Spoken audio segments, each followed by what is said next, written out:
Section 1, The Past and Early Years of My Life. This section begins with some background about me and what it was like growing up. This section then moves to stories about going far away to college, where I continued to battle shyness, social anxiety, and social phobia. A phobia is often characterized by avoidance of the thing that you fear, so this might be the best way to characterize my experiences. By avoiding what you fear, you never feel the symptoms of anxiety. So I didn't have sweaty palms, racing heart, and other symptoms as I contemplated trying to meet someone or ask someone out on a date. In this section, I do discuss two females that I dated in college and had all of one date with each one person. Later, after this section of chapters, section 2, we'll move on to discussing my first love. Chapter 1, From Shy Little Boy to an Invisible Person. Growing up, I was rather skinny, and that made me a potential target for bullies. I have only one memory of being picked on in first grade or kindergarten. Then I met Paul Plord. Paul moved into the neighborhood where I was living when I was in third grade. I also started to come out of my shell, as it were, in third grade. In the book version, you can find a picture of me when I was in elementary school. I remember I was sitting up front in the class in Miss Felt's third grade class, and a girl named Donna announced that she liked me. I think I got a kiss on the cheek as well. It was embarrassing because at that age, I don't think we were supposed to like girls. I had not even thought that much about girls, to tell you the truth. I remember announcing that I hate girls as if that was the way we were supposed to act at that age. Mrs. Felt didn't help matters by stating, "Don't they make such a cute couple?" when another teacher was in the room. I would later think about how I should have not been so hasty at rejecting the offer of interest. Later I wasn't being told by any girls that they were interested in me. Because of that, I never dated or had a girlfriend at any point in junior high or high school. By the time we went to junior high school, I had retreated back into my shell, the proverbial shell that all shy people inhabit. I was invisible, a ghost. If anyone thought I was being aloof, that was not intentional at all. I was just too shy. I used avoidance as a coping strategy. I didn't have sweaty palms or anxiety as I considered speaking in class or making friends in school or even asking a girl out. I just avoided facing fears like this. I wasn't frightened. I was avoiding the situation where I was shy. It would require that I wait until college to try to confront and overcome my fears. Boy doesn't meet girl. I've seen the movie Carrie many times, but I always stop at the point before they drop the blood on her at the prom. There's a sense in which it is a feel-good movie if you leave that part out, the entire ending. I wanted to fit in.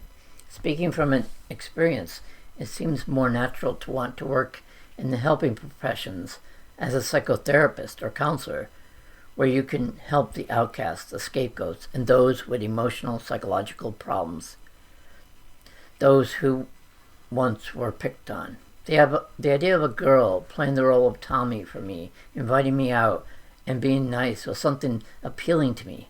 I never understood the entire notion of the guy or boy having to be the one who asks out the girl. It's a curse for a shy person like me. It also doesn't seem very empowering for a society that should allow both genders to have an equal say in how things occur on dates or in dating. If you're familiar with the movie, it's about a girl, Carrie, that gets picked on by other girls in school. In one instance, the girls act like total assholes, tormenting and ridiculing Carrie. It's so strange and sad that one of the girls, Chris, has a strange obsessive hatred for Carrie and wants to hurt her. Kim comes across as a psychopath. Anyway, another one of the girls, Sue, feels guilty for having participated in doing something really nasty to Carrie in that instance that I mentioned. In fact, the gym teacher is shocked that Sue would have joined the rest in mocking and ridiculing Carrie during that particular incident. So Sue convinces her boyfriend, Tommy, to ask Carrie to the prom. I'm leaving out the entire supernatural angle to the movie because it is not relevant to my point. I could relate to this movie also because Carrie was abused in various ways by her mother. The mother might have problems, but that doesn't change the fact that she hurt Carrie. I could relate to that from my own experience growing up. Tommy's incredibly good in the movie. You don't see this until near the end when he takes Carrie to the prom. He is persistent about getting Carrie to agree to go to the prom, showing up at her house and saying he isn't leaving until she says yes. The gym teacher was trying to protect Carrie, and when she saw her outside looking sad, Carrie said, "I've been invited to the prom." "So why are you sad?" she asked. And when she said it was Tommy Ross, she said, "He's cute." Carrie answered, "I know who he goes with." She was referring to the fact that Tommy goes with Sue, who had just done that nasty, unmentionable thing earlier. Then she took her into the locker room in front of a mirror and got Carrie to see that she was pretty. She just gently pulled her long, straight, strawberry blonde hair to the side. She seemed to have a nice smile, as far as I can tell. Of course, inside the locker room, it was somewhat dark and grungy looking, which seemed to be a way to convey that more work would be needed before she would look pretty. I'm not saying that appearances are all that matters, but it seems that they had to do something to make her appear to be someone who would be an outsider. That being said, you would think that she was covered in pimples. The gym teacher was afraid Tommy was asking her to the prom as a trick. She confronted both Sue and Tommy, and Sue explained that she just wanted to help, and that was that. So they show up together, and suddenly everyone is treating Carrie nicely. Some girls asked where she got the dress, and she said she made it. Instead of laughing about that, they acted nice. Tommy gets them a table and is very kind and not pushy at all. He begins to say, some of us are going to, and Carrie interrupts saying, "If you want to go with your friends, that's fine," implying that he could take her back first. Instead he says, "If you would let me finish, I was going to say," and he invites her to go to some hangout place in town. He said, "Great, it's a date, for sure." Carrie is genuinely happy, and her smile is so amazing.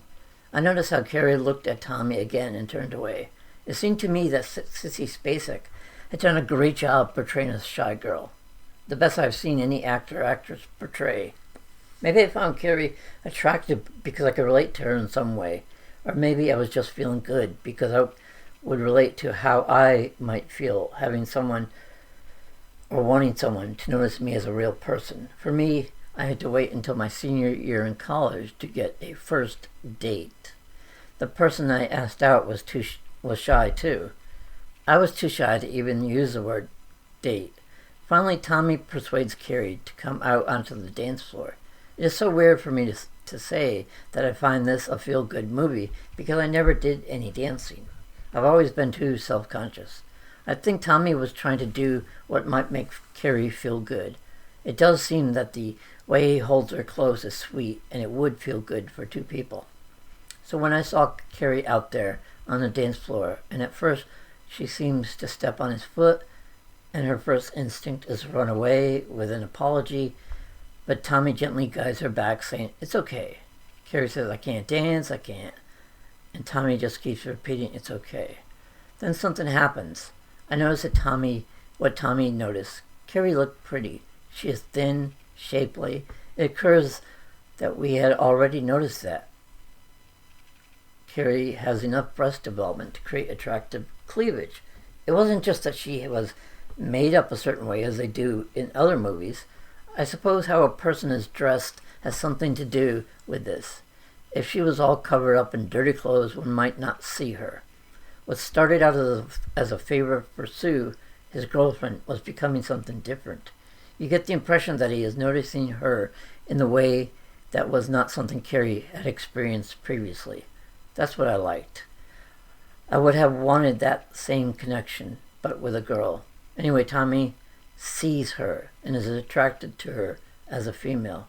I wanted a girlfriend, romance, and other related things. People seem to wear their own sense of low self-esteem like a costume each and every day. We embody our inner feelings and make them real. During my high school years, I never dated. I never found the courage to ask a girl out. Unlike in the movie Carrie, no one brave and outgoing made it possible for me to get a date or attend the prom. This made me feel at the time all the weirder and certain that there was something wrong with me and that others would figure this out. You may know what I mean when you read Boy Meets Girl. It's a cliche, but for me the story would have to wait for years to pass.